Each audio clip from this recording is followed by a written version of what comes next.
እንዴት ናችሁ? ታምራዊት ወልድ እባላለሁ። በቅርቡ የመጀመሪያ ልጄን ወልጄ ወደ ስራ መመለሴ ነው።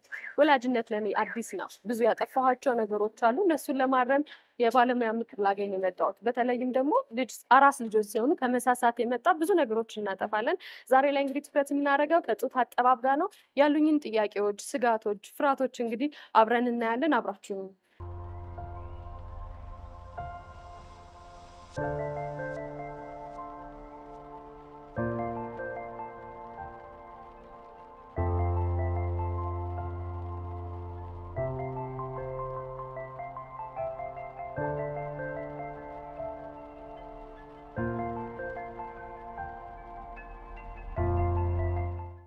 እናት ነኝ። የመጀመሪያ ልጄን በቅርቡ ነው የወለድኩትና ልጄን ገና እንደወለድኩኝ የእናት ጡት እንዲጠባ ነው የተደረገው። እንደው ይሄ የሆነበት ምክንያት ምንድነው? መጀመሪያ እንደወለድን ምንድነው ደረትሽ ላይ ይደረጋል አይደለ? ጡት እንዲጠባ። ያ ምንድነው ከጡት መጥባቱም ውጪ የሙቀት መጠኑ ስቴብል እንዲሆን፣ የልብ ምቱ አተነፋፈሱ ስቴብል እንዲሆን ለልጁ ኦቨርኦል ጤንነት ጥቅም አለው። እዛ ላይ ደግሞ በሚስብበት ጊዜ የሚያገኘው በዛ ሰዓት እንገር የምንላትን እሷን በማያገኝበት ሰዓት ኢሚዩኒቲ ይጠቅመዋል። በሽታ የመከላከል አቅሙን ለመገንባት ኒውትሪሽናሊ ስናየው ደግሞ ባለበት እድሜ ላይ ማግኘት ያለበትን ኮንቴንት ስለሆነ ውስጡ የሚይዘው እሱ በደንብ ኒውትሪሽናሊ ሰፖርት ያደርገዋል ማለት ነው። የሁለት ሰዓቱ ማጥባት ነው የሚመከረው በየ2 እስከ 3 ሰዓት። ግን ሰዓት ከመጠበቅ ይልቅ የነሱን እርቧቸዋል ወይ ሰራበቸው የሚለውን ነገር መጠበቅ የተሻለ ነው። ልጆች አሁን በሚርባቸው ጊዜ መጀመሪያ ላይ ምንድነው የሚሆነው?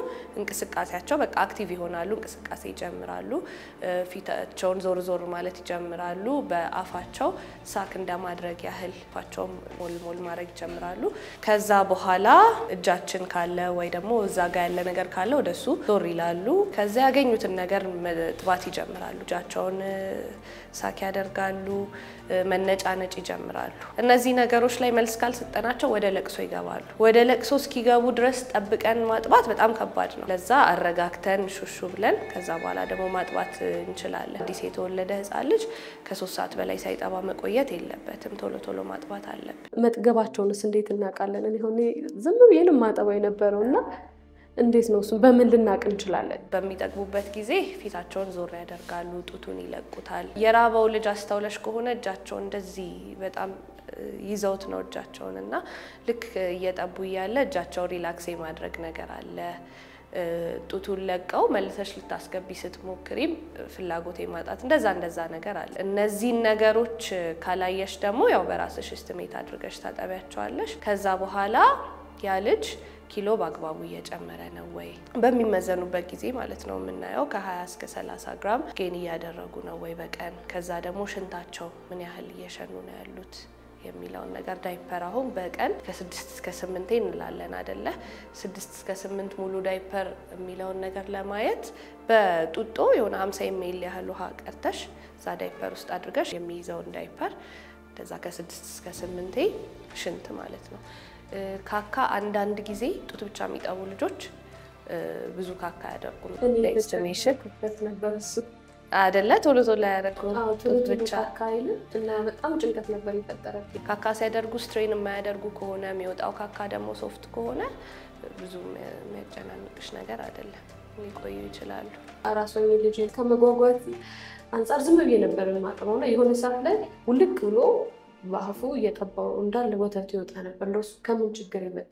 ጨቅላ ህጻናቶች ዳይጀስቲቭ ሲስተማቸው ብዙ ዴቨሎፕ አላደረገም እና ከጉሮሮ እና ሆድ መሀል ላይ ያለው ይሄ ሎወር ኢሶፋጂያል ስፊንክተር የምንለው ብዙ ማቹር አላደረገም እና ወተት የመመለስ ነገር ሊኖር ይችላል። እነዚህ ነገሮች ምንድነው? አንደኛ ኦቨርፊድ ስናደርጋቸው መጥባት ካለባቸው በላይ ዝም ብለን ስንሰጣቸው፣ ሁለተኛ ደግሞ ሆዳቸው በጣም ትንሽዬ ነችና እዛው ሆድ ውስጥ ጋዝም ስዋሎ ካደረጉ ጋዙን ቦታ ይዞ ይቀመጣል፣ ወተቱን ቦታ ይዞ ይቀመጣል። ጋዙ ብዙ ቦታ ከያዘ የወተቱን ቦታ ይይዝበታልና ወተቱ የመመለስ ነገር ይኖረዋል። በአፍንጫቸው የመውጣት ያልሽኝ ደግሞ ውሃ እየጠጣሽ ስትስቂ በአፍንጫሽ የመውጣት ነገር አለ አይደለ? ጉሮሮና አፍንጫ የተያያዙ ነገሮች ስለሆኑ በአፍንጫ መውጣት ሊኖር ይችላልና በዛ ምክንያት ነው ወተት የመመለስ ነገር ያለው። ለዛ መጠንቀቅ ያለብን ነገር ቅድም እንዳልኩሽ የልጆቻችንን የመጥባት ፍላጎት አይተን ማጥባት ያለብን፣ ከልክ በላይ ማጥባት የለብንም። ከዛ ደግሞ ማስገሳት አለብን። አየሩን እያስወጣን እያስገሳን ነው ማጥባት ያለብን ይሄን ነገር ለመከላከል።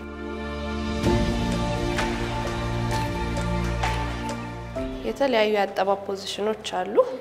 አሁንም ማሳይሽ ክራድል ሆልድ የምንለው ነው። ይሄ ብዙ ጊዜ የምናጠባበት ፖዚሽን ይሄ ነው። ምንድነው የምናደርገው? አንገቱን በክንድሽ በደንብ ሰፖርት ታደርጊዋለሽ። ከዛ አይ አትክተችለት፣ ቆይ ቸኩልኩ ቤት ምን እንደዚህ ነው ቸኩሉ።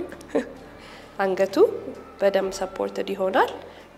ሰውነቱም በእጅሽ ሰፖርትድ ይሆናል። ወደ ሆድሽ ሆድ ለሆድ ተገናኝቶ ማለት ነው። ፊቱ በደንብ ወደ አንቺ ይዞራል። መጀመሪያ ራሳቸው እንዲያስገቡ ኤድ ብናደርጋቸው ጥሩ ነው። አንገታቸውን ሰፖርት ማድረግ አትርሺ። እቺን አምጥተን ጫፏን ከላይ ስናስነካላቸው አፉን ይከፍታል። አፉን ሲከፍት ትከቺለታለሽ ማለት ነው።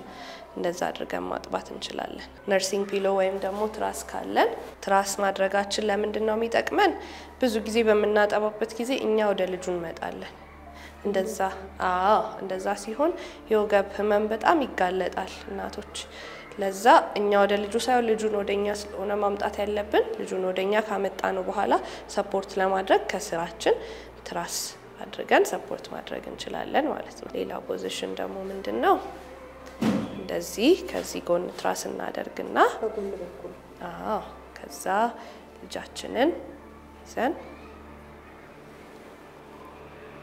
እንደዚህ እናደርጋለን። አስተኝተን እንችላለን እንደዛ። እግሩ ወደ ኋላ ፍሎት ያደርጋል። ልጁን አንገቱን በደንብ ሰፖርት አድርገን እንይዛለን።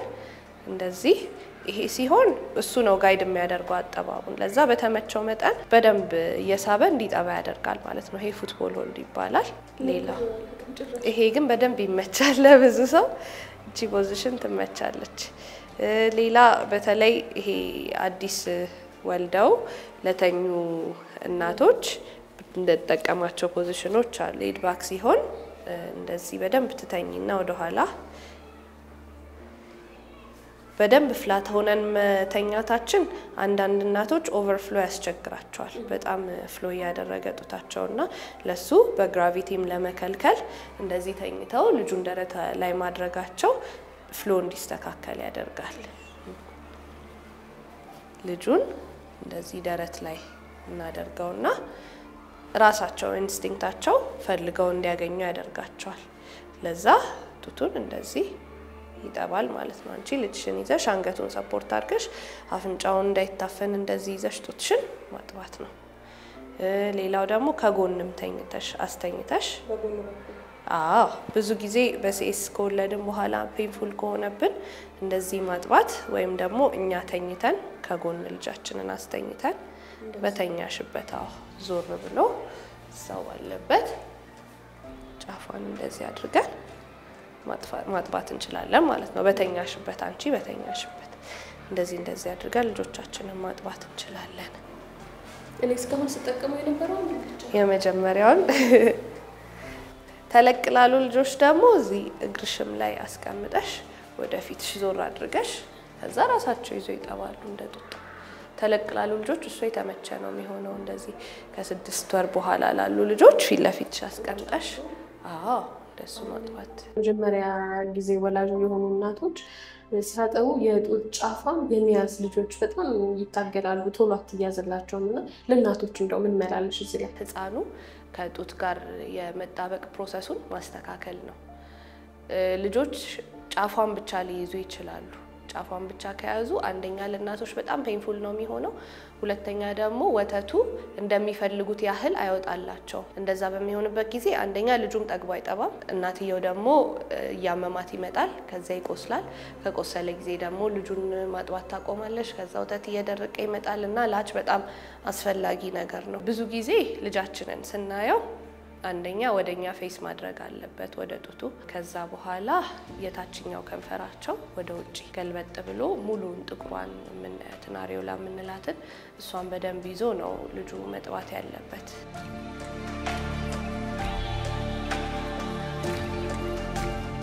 በተደጋጋሚ ወይ የቀኙን ወይ የግራውን ጡት ከጠባ ቅርጽ ልዩነት ያመጣል? አንደኛውን ጡት በጣም የሚጠባ ከሆነ አንደኛው ጡት የማይጠባ ከሆነ ከቅርጽ ልዩነትም በላይ ለኢንፌክሽን የመጋለጥም ነገር ሊኖር ይችላል። ምክንያቱም አንደኛው ጡት የማይጠባ ከሆነ እዛ ውስጥ ወተቱ ይጠራቀማል። ወተቱ በሚጠራቀምበት ጊዜ ለኢንፌክሽን ተጋላጭነቱ ይጨምራል። ኢንፌክትድ በሚሆንበት ጊዜ ያኛው ጡቷ ለብቻ ማበጥ ይኖረዋል፣ ሙቀት ይኖረዋል፣ ቆረጣጠም እንደዛ ነገሮች ላይዋ ላይ ልታይ ትችላለች እና ኢንፌክትድም እንዳይሆን ሁለቱንም ጡት እኩል ነው ማጥባት ያለባቸው። ጡት የሚያጠቡ እናቶች የጡት ወተት ምርታቸው እንዲጨምር ምን መመገብ አለባቸው? ምንስ መጠጣት አለባቸው? ዳይታችንን በተቻለ መጠን ይሄ ሬንቦ ዳይት የምንለውን ነው ማድረግ ያለብን። የሁሉንም ግብአቶች የያዘ ማለት ነው። ሃይ ፕሮቲን ፋቱን በተቻለን መጠን ማሳነስ፣ ከዛ በኋላ አትክልቶችን፣ ፍራፍሬዎችን በደንብ መመገብ አለብን። ሞሪንጋ፣ አሽዋጋንዳ፣ ተልባ፣ አብሽ የመሳሰሉት ነገሮች ለጡት መጠን ምርታችን እንዲጨምር ትንሽ ኤድ ያደርጉልናል። ለዚህ መጠቀም አለብን። ውሃ በጣም የምንዘናጋው ነገር ይሄንን ነው። ውሃ እንደውም ጡት ያደርቃል ምናምን የሚል ሰው ብዙ አጋጥሞኛል። ግን መጠጣት አለብን በደንብ። ፈሳሽ በደንብ ያስፈልጋል። ከ2 እስከ 4 ሊትር በቀን በደንብ መጠጣት አለባት ውሃ። እና ይሄ ደግሞ ውሃ በደንብ ኮንቴን የሚያደርጉ ፍሩቶች ልክ እንደ ሀብሀብ እነሱንም በደንብ መመገብ ጥሩ ነው።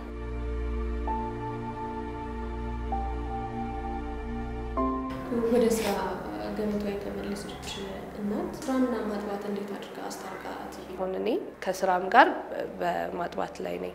ስራ የተመቻቸ ከሆነ ያው አንደርስታንድ የሚያደርግ አለቃ ካለሽ የተመቸ ቦታ ካለ ፓምፕ እያደረጉ ማስቀመጥ። አብዛኛው ቦታ ፍሪጅ አይጠፋም፣ አብዛኛው የስራ ቦታ እና ፓምፕ እያደረግን ፍሪጅ ውስጥ ስቶር እያደረግን ፍሪጅ ስቶር ያደረግነው ውስጥ ሁለተኛ ጊዜ ፓምፕ ስታደርጊ ፓምፕ አድርገሽ እዙ ላይ መጨመር አንችልም። ያኛውንም እናቀዘቅዘውና ከዛ ሁለቱን አንድ ላይ አድርገን ፍሪጅ ውስጥ ስቶር እያደረግን አሁን ዛሬ ፓምፕ ያደረግሽው ለነገ ለልጅሽ ይጠቅመዋል ማለት ነው። ከስራ ጋር ላይ መቻች ስለሚችል በተቻለ መጠን በ3 ሰዓት ካልቻለም በየ4 ሰዓቱ ፓምፕ እያደረግን እያስቀመጥን ከዛ ለሚቀጥለው ቀን ልጃችን እሱኛውን እንዲጠባ ማድረግ። እኔ ፓምፕ አላደርግምና እንዴት ነው ቤት ስጦታ የሚሰጥነው? እስኪ እንዴት አለ? ወተት የሚጠራቀም ከሆነ ጡትሽ የማበጥ ነገር ይኖረዋል። ልጁ በሚጠባበት ጊዜ ራሱ በጣም ፔንፉል ይሆናል፣ በጣም እንትን ካለ ማለት ነው ካበጠ። ከሱ በተጨማሪ ደግሞ ወተትሽ እየቀነሰ እየደረቀ የመሄድ ነገር ይኖረዋል። ቶሎ የማይታለብ ወይም የማይጠባ ከሆነ ቀን በተቻለሽ መጠን ማስወጣት። ፓምፕ ማድረግ ማትቺ ከሆነ ደግሞ ትንሽ ይሄ በጣም ሲይዝሽ በእጅሽ አንድ ኤክስፕረስ እያደረግሽ ለማውጣት መሞከር። ከዛ ቤት በምትሄጂበት ጊዜ እጅሽን በደንብ ታጥበሽ ገላሽን፣ ያው እንደ ስራችን ይለያያል እሱ፣ ንጽህናችንን በደንብ ጠብቀን ከዛ በኋላ ልጃችንን ማጥባት ቤት በመንገባበት ጊዜ በተቻለን መጠን ጧትም ስንወጣ ትብተን መውጣት እንደዛ ማድረግ እንችላለን።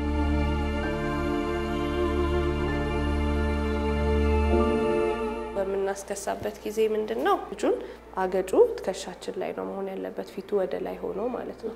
በትከሻችን ላይ አድርገን እንይዘውና ከዛ እዚች ጋር አንገቱን ሰፖርት እናደርገዋለን። አንገቱን ሰፖርት አድርገን ይሄኛውን ፓርት ራብ ማድረግ እንችላለን ማለት ነው። እንደዚህ መቀጥቀጥ አይጠበቅብንም። እንዲህ መቀጥቀጥ ሳይሆን ራብ ብቻ ማድረግ ትችያለሽ። ከዛ ዝም ብሎ ፓት ማድረግ፣ እንደዚህ ፓት ማድረግ ነው እንጂ እንደዚህ አይደረግም።